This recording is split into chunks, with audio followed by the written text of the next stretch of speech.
ஸ்ரீமத் பாகவத சாரம் பிரம்ம சம்ஸ்பர்ஷம் என்னும் உரையுடன் கூடியது. உரையாசிரியர் அண்ணா. பதிப்பகம் ஸ்ரீ ராமகிருஷ்ண மடம். ஸ்கந்தம் 10. பிருந்தாவன லீலை. அக்ரூராகமனம். ஸ்ரீ சுகர் கூறியது. அதற்கு பின் ஒரு சமயம் ரிஷப ரூபம் தரித்த அரிஷ்டன் என்ற அசுரன் கொழுத்த திமிழுடன் கூடிய பெரிய உடலுடன் தனது கொம்புகளால் பூமியை பிளந்து கொண்டும் நடுங்கச் செய்து கொண்டும் கோகுலத்தினுள் புகுந்தான். கூரிய கொம்புகளை உடைய அவனைக் கண்டு கோபிகளும் கோபர்களும் பீதி அடைந்தார்கள். அவர்கள் எல்லோரும் கிருஷ்ணா கிருஷ்ணா என்று கூவிக்கொண்டு கோவிந்தனை சரணடைந்தார்கள். எதிர்த்து வருகின்ற வசுரனை கிருஷ்ணன் கொம்புகளால் பிடித்து பூமியில் தள்ளி காலால் மிதித்து கொண்டு ஈர துணியை பிழிவது போல் பிழிந்தார்.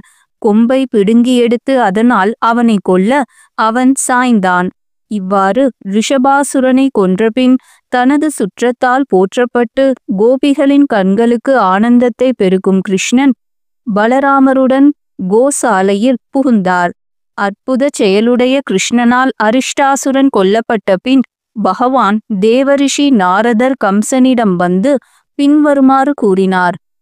யசோதையின் பிள்ளை என்று பெயர் பெற்ற கிருஷ்ணனை தேவகியின் பிள்ளை என்றும் பலராமனை ரோஹிணியின் பிள்ளை என்றும் பயமடைந்த வசுதேவரால் தனது நண்பனாகிய நந்தகோபரிடம் அவர்கள் பாதுகாப்புக்காக வைக்கப்பட்டிருக்கிறார்கள் என்றும் தெரிந்து கொள்ள வேண்டும். அப்படிப்பட்ட அவர்களால்தான் உனது ஆட்கள் கொல்லப்பட்டிருக்கிறார்கள். அதை கேட்டு கம்சன் கோபத்தால் எல்லா இந்திரியங்களும் துடிக்க வசுதேவரை கொல்ல எண்ணி கூர்மையான கத்தியை கையில் எடுத்தான்.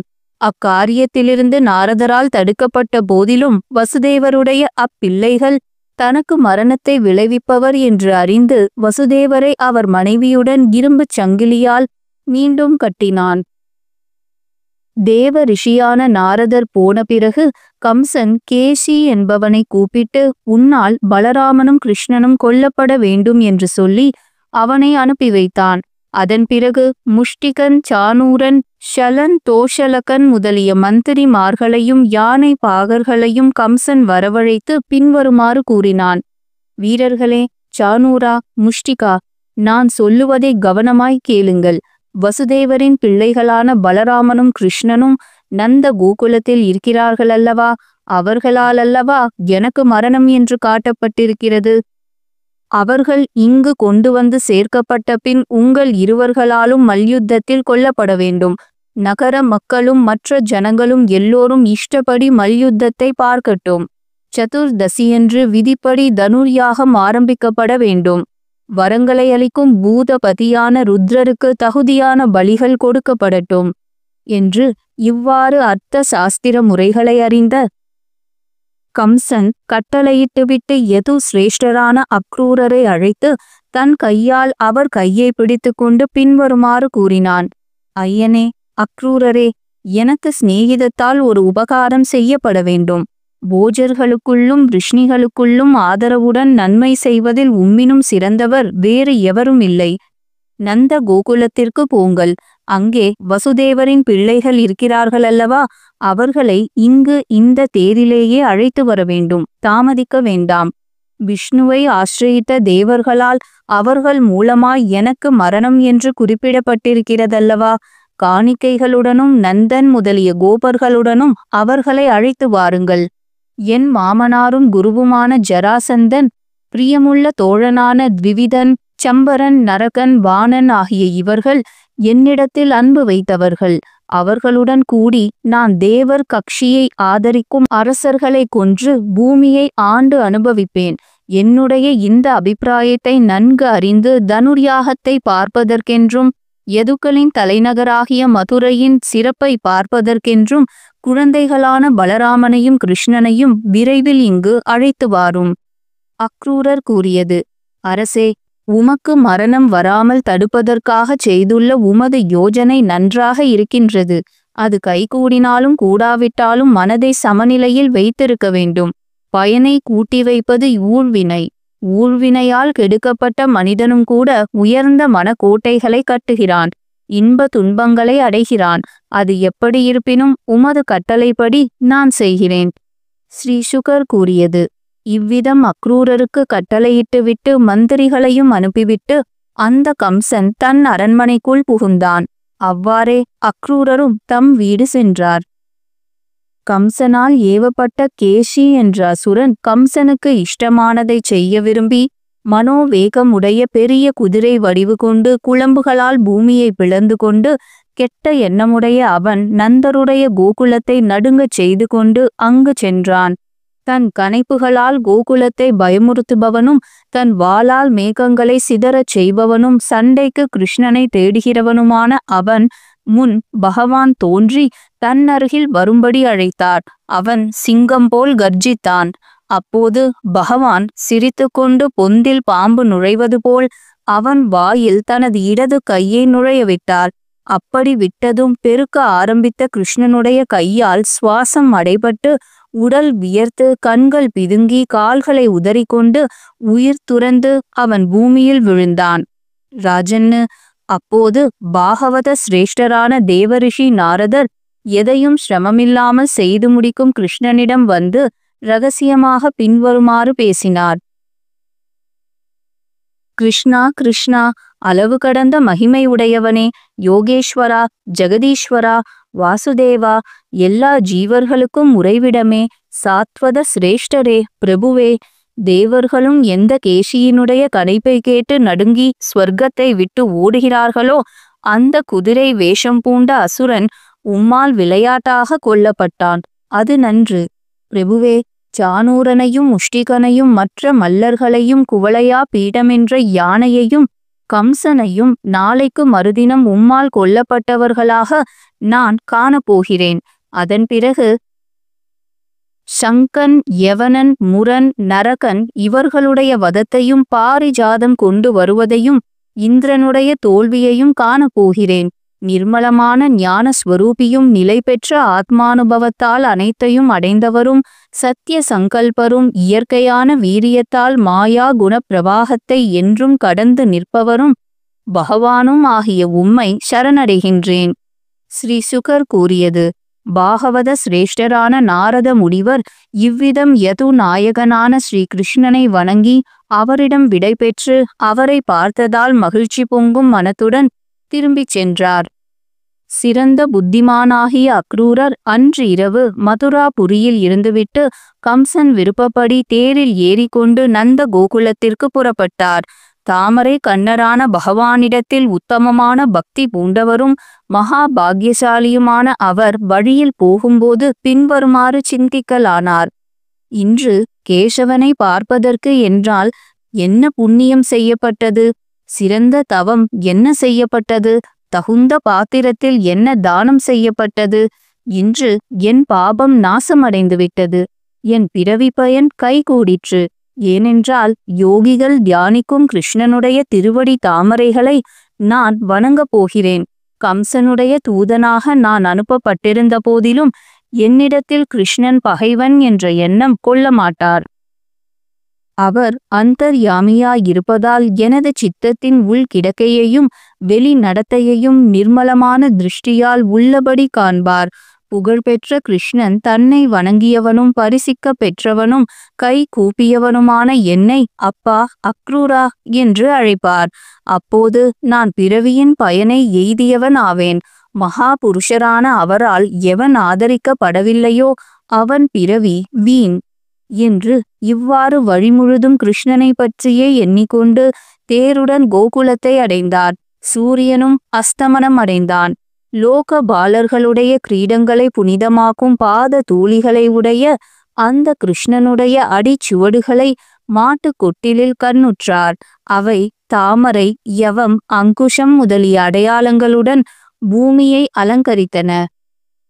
அந்த காட்சியினால் உண்டான மகிழ்ச்சி பொங்குபவராய், பிரேமையால் மயிர்கூச்சல் அடைந்தவராய், ஆனந்த கண்ணீர் பொங்குபவராய் அவர் தேரிலிருந்து குதித்து, ஆஹா, இவை என் பிரபுவினுடைய பாத தூளிகள் அல்லவா என்று அவற்றின் மேல் புரண்டார்.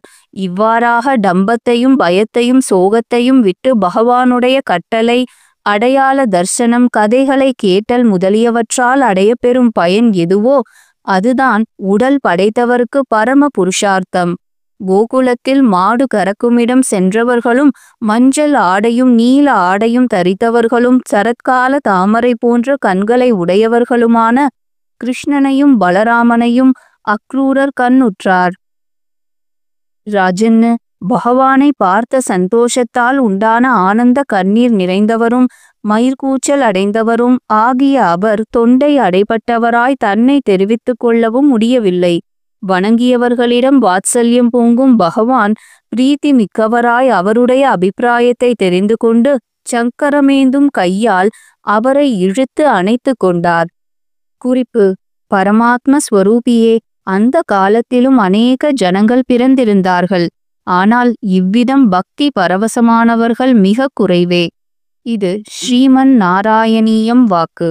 கம்பீரமான மனதுடைய பலராமனும் தன்னை வணங்கிய அக்ரூரரை தழுவி தனது கையால் அவர் கைகளை பிடித்துக்கொண்டு தம்பியுடன் வீட்டிற்கு அழைத்துச் சென்றார். அவருக்கு நல்வரவு கூறி சிறந்த ஆசனமளித்து விதிப்படி கால்களை அலம்பி மதுபர்க்க பூஜையை செய்தார். தர்மம் தெரிந்தவர்களில் சிறந்தவரான பலராமன் அவர் போஜனம் செய்த பிறகு மிக பிரீத்தியுடன் தாம்பூலம், சந்தனம், மாலை இவைகளால் அவரை உபசரித்து மகிழ்வித்தார். பலராமராலும் கிருஷ்ணனாலும் வெகுமானம் அளிக்கப்பெற்று மெத்தையில் இன்புற்று வீற்றிருந்த அக்ரூரர் வரும் வழியில் என்னென்ன எண்ணங்களை எண்ணினாரோ அவையெல்லாம் கைகூட பெற்றார். ஸ்ரீனிவாசராகிய பகவான் பிரசன்னரானால் அடைய முடியாதது எது? என்றாலும் ராஜன்னு, அவருடைய பக்தர்கள் எதையும் வேண்டுவதில்லை.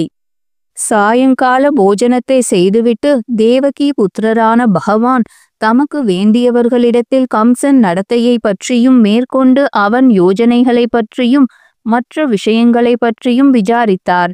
ஸ்ரீ பகவான் கூறியது: ஐயா, மனதிற்கினியவரே, சௌக்கியமாக வந்தீரா? உங்களுக்கு மங்களம் உண்டாக வேண்டும். உற்றார் உறவினர் எல்லாம் சுகமாக ஆரோக்கியமாக இருக்கிறார்களா? ஐயனே, நமது குலத்திற்கு வியாதி போன்றவனும் பெயரளவில் மட்டும் மாமனுமான கம்சன் கையோங்கி இருக்கையில் அவனுடைய பிரஜைகளாயிருக்கும் நம்மவர்களுடைய க்ஷேமத்தை பற்றி நான் என்ன கேட்கட்டும்? மதிப்பிற்குரிய தாய் தந்தையருக்கு எங்கள் நிமித்தமாக மிகுந்த கஷ்டம் ஏற்பட்டது. ஐயோ, எங்கள் நிமித்தமாகவே மற்ற புத்திரர்களின் மரணமும் ஏற்பட்டது. எங்கள் நிமித்தமாகவே அவர்களுக்கு கட்டு காவலும் ஏற்பட்டது. ஐயனே, ஆவலுடன் எதிர்பார்க்கப்பட்ட பந்துவாகிய உம்முடைய தரிசனம் இன்று கிடைத்தது எங்கள் பாக்கியம். ஐயனே, தாங்கள் வந்த காரணத்தை விளக்கி கூற வேண்டும். ஸ்ரீ சுகர் கூறியது: எந்த செய்தியை தெரிவிக்க என்ன காரணத்திற்காக தான் தூதனாக அனுப்பப்பட்டார் என்பதையும் கிருஷ்ணனுடைய பிறப்பு வசுதேவரிடம் ஏற்பட்டதென்று நாரதர் கம்சனுக்கு தெரிவித்ததையும் எல்லாவற்றையும் விவரமாக அக்ரூரர் கூறினார். கிருஷ்ணனும் சத்ருக்களை அடிக்கும் பலராமனும் அக்ரூரர் சொல்லியதை கேட்டு சிரித்து தந்தையாகிய நந்தரிடம் அரசனாகிய கம்சனுடைய கட்டளையை அறிவித்தார்கள். நந்தகோபரும் கோபர்களை பார்த்து பால், தயிர், வெண்ணெய் முதலிய ரசமான பதார்த்தங்களையும் காணிக்கை பொருட்களையும் எடுத்துக் கொள்ளுங்கள். வண்டிகளும் பூட்டுவதற்கு தயாராகட்டும் என்று கட்டளையிட்டார். கோபிகைகள் அந்த கட்டளையையும் பலராமனையும் கிருஷ்ணனையும் மதுராபுரிக்கு அழைத்துச் செல்லுவதற்காக கோகுலத்திற்கு அக்ரூரர் வந்திருப்பதையும் கேள்வியுற்று மிகவும் வருத்தமடைந்தார்கள்.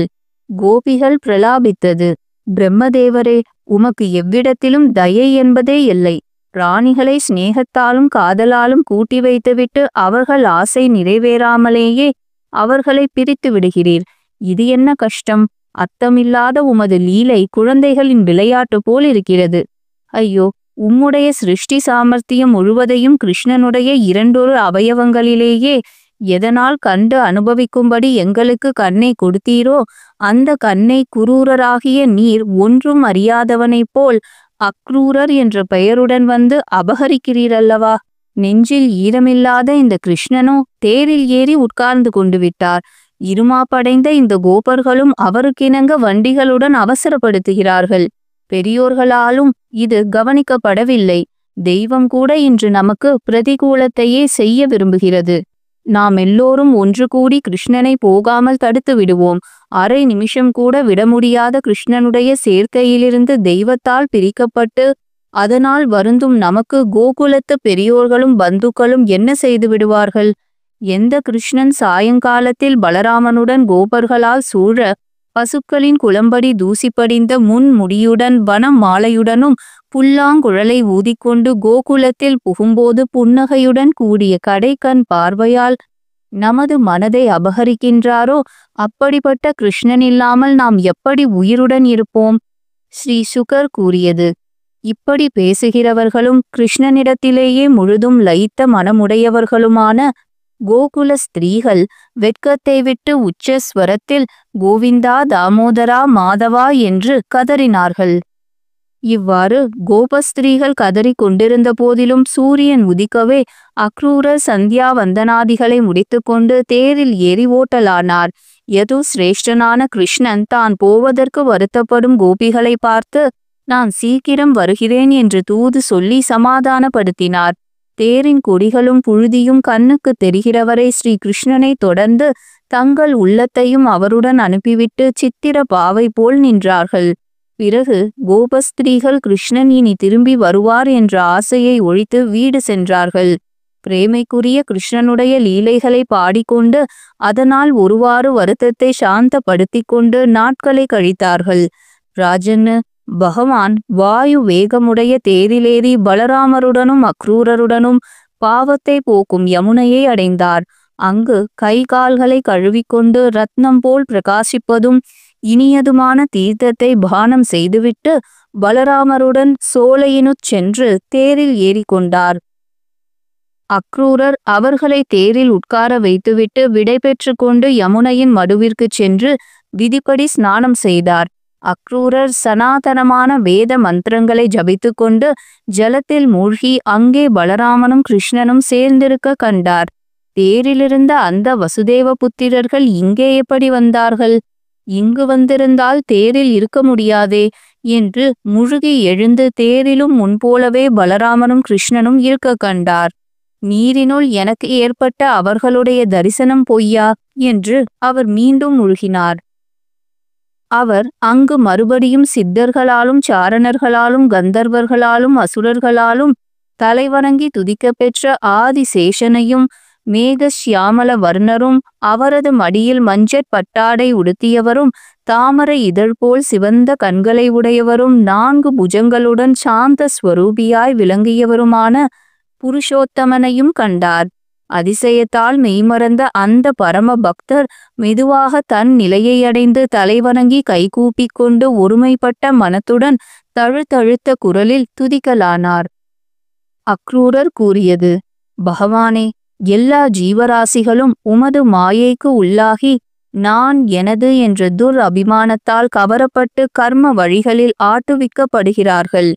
பிரபுவே, மூடனாகிய நானும் கனவிற்கொப்பான உடல், மக்கள், மனை, மனைவி, பொருள், சுற்றம் என்ற இவற்றை உண்மையென கொண்டு உழலுகின்றேன். அறிவே வடிவாகியவரும் அறிவிற்கெல்லாம் அடிப்படையாய் இருப்பவரும் புருஷனாகவும் ஈஸ்வரனாகவும் பிரகிருதியாகவும் விளங்குபவரும் அளவு கடந்த மாயா சக்தி உடையவரும் எங்கும் நிறைந்தவருமான உமக்கு நமஸ்காரம். சித்தத்திற்கு அதிஷ்டானரான வாசுதேவராகவும் எல்லா பிராணிகளுக்கும் ஒடுங்கும் இடமான அகங்காரத்தில் நிலைபெறும் சங்கர்ஷனராகவும் விளங்கும் உமக்கு நமஸ்காரம். இந்திரியங்களை ஆளும் பிரத்யும்னராகவும் அனிருத்தராகவும் விளங்கும் உமக்கு நமஸ்காரம். உம்மை சரணடைந்த என்னை காத்தருள வேண்டும். ஸ்ரீ சுகர் கூறியது, பகவான் ஸ்ரீ கிருஷ்ணன் நீரில் தனது ஸ்வரூபத்தை காண்பித்துவிட்டு அக்ரூரர் துதித்து கொண்டிருக்கும் போதே மறுபடியும் ஒரு நடிகன் தன் நடிப்பை மறைப்பது போல் மறைத்து விட்டார். கிருஷ்ணன் மறைந்ததைக் கண்டு அக்ரூரர் நீரிலிருந்து வெளியேறி விரைவில் அவசியமான அனுஷ்டானம் அனைத்தையும் முடித்துக்கொண்டு ஆச்சரியம் மிக்கவராய் தேருக்கு வந்து சேர்ந்தார். உம்மால் பூமியிலாவது ஆகாயத்திலாவது ஜலத்திலாவது ஏதேனும் அதிசயம் காணப்பட்டதா?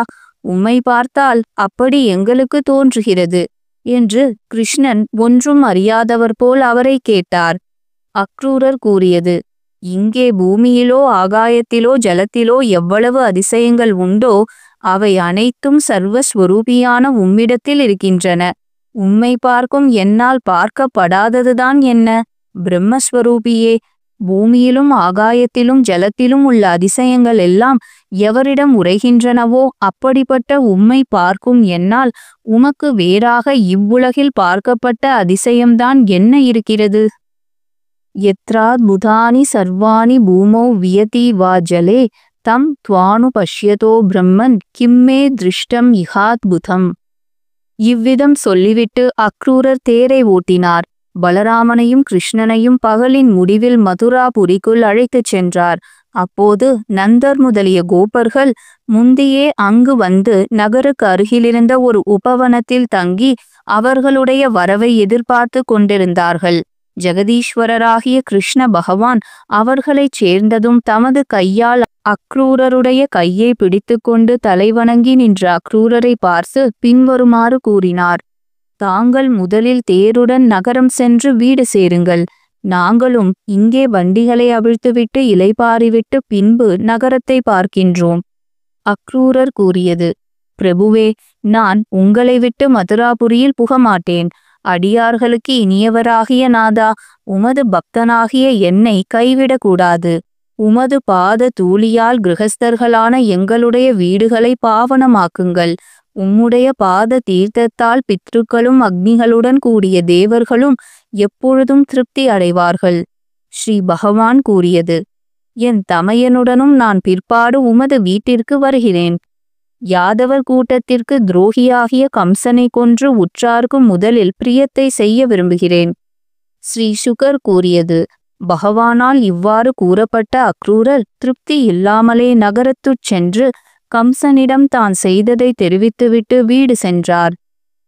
பிறகு மாலை நேரம் வந்ததும் கிருஷ்ண பகவான் பலராமருடன் கோபர்கள் பின்தொடர பட்டணத்தை பார்க்க ஆவல் கொண்டு மதுராபுரியில் பிரவேசித்தார்.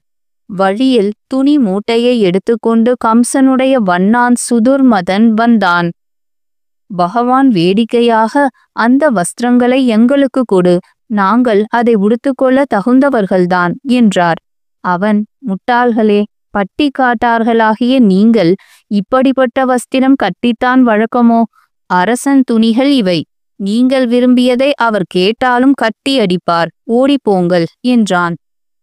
பகவான் மரியாதை கெட்ட அவனை ஹதம் பண்ணி நல்ல வஸ்திரங்களை கோபர்களுக்கு கொடுத்து மாமன் சொத்து மருமகனுக்கென்று தாமும் அணிந்து கொண்டு மிகுதியை எறிந்துவிட்டார். இதற்கு பின் பக்தனான ஒரு வியாபாரி வந்து பலவித உடைகளும் ஆபரணங்களும் சம்மானமாக அளித்தான். அவனுக்கு சகல சௌபாகியங்களையும் அளித்தார். பின்பு சுதாமா என்னும் ஒரு மாலை கட்டியின் வீட்டையடைந்து அவன் கொடுத்த சந்தனம் மாலை முதலியவற்றால் அலங்கரிக்கப் பெற்று அவனுடைய பக்தியை மெற்றி அவனுக்கும் எல்லா நன்மைகளையும் அருளினார். இங்கனம் ஸ்ரீமத் பாகவத மகாபுராணத்தில் தசமஸ்கந்தத்தில் மதுரை பிரவேசம் என்ற பெயர் பெற்ற 41வது அத்தியாயம் முற்றும்.